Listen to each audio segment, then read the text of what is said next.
Palapala atu, hane hau tō le tau wala tāla tutupu ki lati e moi puli he pōnei. Koe whai top ko mole ne whailoa ai he whakatawhono Niue e tuanga he tau tupe, moa moi whakamole ki he tā hokotaki ki lata moi whitu mahina kua mole ki hoko mai he ke mahina Yanuwali o awhi uwhumataha. Nā kai hangahanga mitaki tuanga he tau puhala mua tupe he whakatawhono Niue ke mangau nei, hako ngā ngāo COVID hong whulmahiva. Kula wia e tau puhala mua tupe whakaholo aki tonga hua he whakatawhono. Ne whakamolia he whono ke pole e whasiwhasianga tupe he whakatawhono pihia moe 5.7 miliona tau tupe deficit.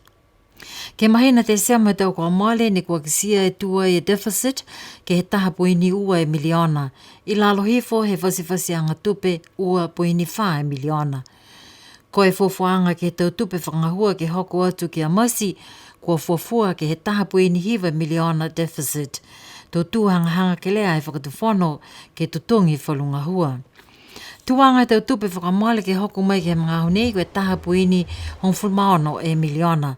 Kua kū tō lalo lahi mai he tau whasiwhasianga tupe kua fuafua ki ai. Ke hoko mai ai ke mga honei taha puini ono miliona kua whakamale ke tau ngahua lalahi e whakatawhono mo ki sia whalunga hua ko lalafi atu ke he deficit tunga e lewekianga ke tau ofi mamafa kua tau uka. Tutongi anga ke tau wakalele ne whao mai ke motu hako tau le kua tupu whakaofo tunga e tau Medivex ne nakai whai whasiwhasi anga tupe ne whakataka pauaki. Ko e tutongi anga he whalunga hua he tau kua male ke he tau nei kua lauia e tau tupe whangahua he tau nei. Ko tau tutongi he tau koloa ko malikisi mai he poini ua e pasene, he tau ua awhi hong whamahiva, ke he ua poini ono e pasene, he tau ua awhi ua fulu. Ko kisia ai fōke e tūtoko lalo he tau tupe mo ua he whale tupe e sihake ha Niue, ha ko toko longa ko nā kai maike ke mo ua tupe kai tā alofa mai, he whale tupe ke lata mo e tau pisinisi ha koe ngā ngāo COVID hong fulmahiva. Ko kisia ai fōke tau kai tā alofa tupe whakatangata he whale tupe e sihake, kua malikisi hake ha kua tau uka e tau koloa ke lata mo tau liwekianga he tau mga whaoa. Pē mai hangai liweki tupe whakatawhono ko si one pōkau si one tama, kua lata he whakatawhono Niue he mga hone ke whai kiseanga, mo whiwhilianga ha kua tūhangahanga ke lea he whakatawhono ke he mga hone mo naka i tūmau ke he kawenga ke tau aho mai mua. Haha iei ke mga hone e tau kumikumianga mo e tau kiseanga he whakatawhono ke he tau lālā mo e tau puhalanga hua, ke liu kisekise ke he tohe whakawe pihia whoki mo e tau lālā whakatawhono, ke whakamalolo waki e tau liwekianga ke tau koloa ha Niue. Pehe mai lilifu ki pule cross le tātui ke he taha whakailoaanga mai he whakatawhono, koe ono anga whakamua he whakatawhono ke tau mumui he tau tangata mai he ngangau COVID hong fulmahiva, ke he mga honei mo e whakatumau e tau matutakianga ngā hua, mo e tau tangata he muatu si pia whoki mo lau tolu i whafo i Niue. Pea mai whoke lilifu ki pule, tō whakatumau e whakatawhono ke whakatoka mo e kumikumi e tau puhala ke whakahol ki mua e tau ngahua e whakatawhono ke leweki mo e maua tupe mai he tau koloa he motu ke tukutuku he whoaki e deficit nei.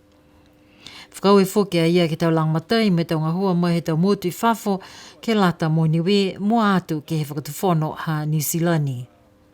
Koe māmi au nei ne whakailoa mai e Director General he whainga hua mai tau tangata e tuanga ke he tau huki pui pui ngā ngāo COVID hong fulmahiva ke lata mo Niue. Ne talahau ai e Keilin Tasmania. Koe mga honei ne nā kai la whai whakatokaanga, koe mga howhe ka hoko mai e tau huki pui pui nei ke lata mo Niue. Ka he whakamawhana ai ke he tau tangata he motu, ke o atu ke moua e tau huki pui pui nei, ka eke kua hoko mai ki Niue. Ka eke ko ta mai huki nei, ko e lima ne aho ne maike ke whakaonga ai. Ka pi tuku he whilisa tunga ne tau vai huki koha matoro ni aho nei e wharenga ngau. Ko e lima ne aho si nipinga hake whakaonga he mga halaia. Ko mena ia ka pihi a manaki atu tō ke ta mai si huki o si ta tangata tuturu he motu ni haha ke tau atu tauia.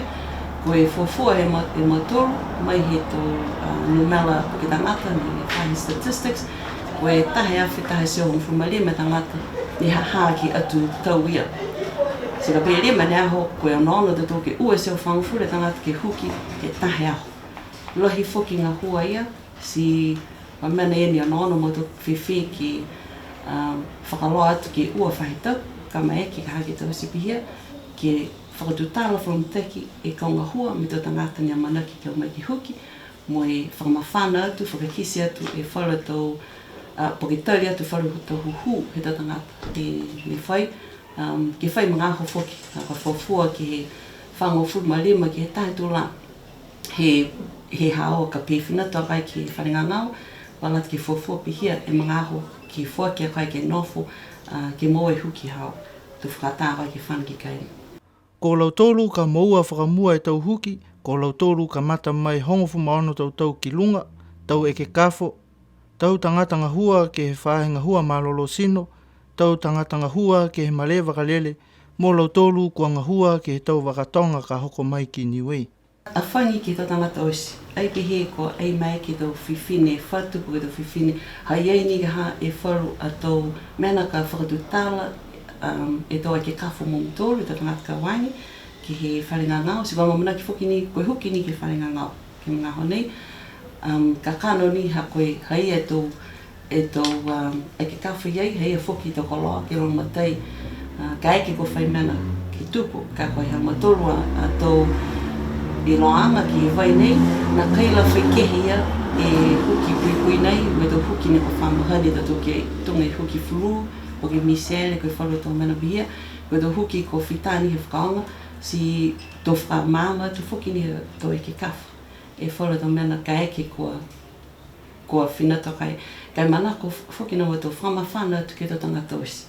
Ka kano ni, ka pia pui o se motu tō tōru, ma whanasia moia da tōru ki o whano whamutaki, ko haini ka haka o mai ke motu, po ke tuku whenonga kai tuku whenonga moe ma whanasia loto hako pui. Si ei koe mena taha ni e huki, koe longa ua e huki e whekau nei, he vai nei, tō mā pōpu mitaki e pui anga e hawa sino. Si ei ke he mai e huki nei, mo e huki furu.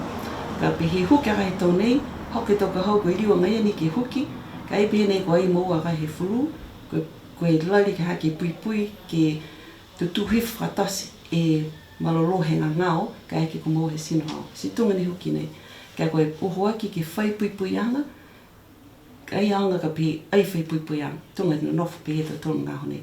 Ka mai ke whai pui anga, si koe tō huki whakangata pe nei, e puhala ke mohe e tō tōre pui anga ia, awa watu mea i lau matai tō tōre tō ngata tō tōre, he motu moatu ki lau tōru, e tō whanau hako naka i whaipui anga lau tōru. Pē mai whoki a ia, ke ua whanongonongo whalahi ke he tau whakailoanga mai he tau whanga pepa, kai o atu ke he whaenga hua malolo sino, ke mo ua whalua tau whakailoanga ke lata mo tau huki pui nei. Ka eke ko mumui tua tō tōru ke tau tāla i whafo, na kai katoa si na kai mapōpu mita ki whoki tau tāla ia. O hoaki ke o mai, ki whanongonongo mo i tō tō, ke tau tāla ni mai he whakatu whana Niue. Koe aho whlaile he whai tapu ko mole, ne whakahoko ai he aho sipote he tau whanau, he aonga whakamahani, ki he maanga ko la kepa. Hai iai whoki taha whakaholowanga he aho ia, ke lata mai tau whanau, ne maua i tau masimasi ke lea, po ke ngangao koe autism. Tokolonga e tau mamatua kua tolo atu he aho ia. Mo ta atu e tau whakaherehele halau tolu ke fia uloa, mo tau whanau he maanga hala kepa. Kamata e whakaholoanga mo tau wholeni e tau whanau whamahani mai he tau maanga takitaha, pihia mo tau whanau whamahani he aonga isi. Hai ai whoke e wholeni pauaki mai he tau whanau ne moua he ngangao autism. Whakalataha mo tau mga whaoa kua whakakisi halau tolu au moianga, ke tau whakarehele kua moua he ngangao autism. Hawhangi aho ke he tau whakamunui nanga, mo tau whakamtalanga mai he lilifu iki pule e whae whakakotama, lilifu ko sauni tongatuli. Kai mana tau ke tiki atu ke tau tolu e tau whakarehele ke lata mai whae i whaumahan, o e tuturo ke tolu e tau mamatua ne mahua wham lahi ke reweki a tau tolu me whakaako tau tolu e tau liki mahani he aonga whamahani. Fouke whakuponu ke whainga matai, tau lahi atu whoki ke lata me tolu, e mahanei kai whakau atu whoki ke tau whainga hua ne kua ramatai whalahi. ke he tau pahoanga ke māngau nei. Ka he takakai motu kai pia fōki ni me whalua kāhi hoa. Kai pia fōki whalua kāhi pisinisi kua langotai. O rei ki hata tōru tau whakaherehere. Kāhi tapu nei kai kāhi tapu e Odyssey. Kai mana tō ke whanolahi au ke he whalua whakamtaranga ke hangau ke tuanga he Odyssey me hata tōru motu. Kai mana tō au ke tukotu wharai. Kato koele maki ki Angela mo Richard ia foki ni mai ana. Kato whanau ka pia foki alo tō ni putia foki loto e mtaka nei ki ngā nei. Koele maki ma Angela mo Richard kia mua au muiang ka pia foki ni mai tō te teki ngahua. Kua tamata kia whangi ai e mawinga. E ono maa ke wharu hato tōru tō whakarehere ua ahaki ai ki ngā nei mua e tō Mwen tuang bena ya tolo mut. Mwen foki foi fona ma ne ke foi ono long na ma. E tolo mut yang ke la te ya ya tolo to ele ki ta foki e fa na rua mo ti chi na rua.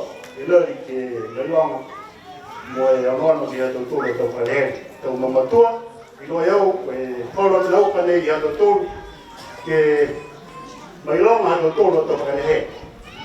Nó tô cái bài long ở đây thì tô cái giang rồi tô quá tô cái đồng ao phố bên đây theo là tô một mùi.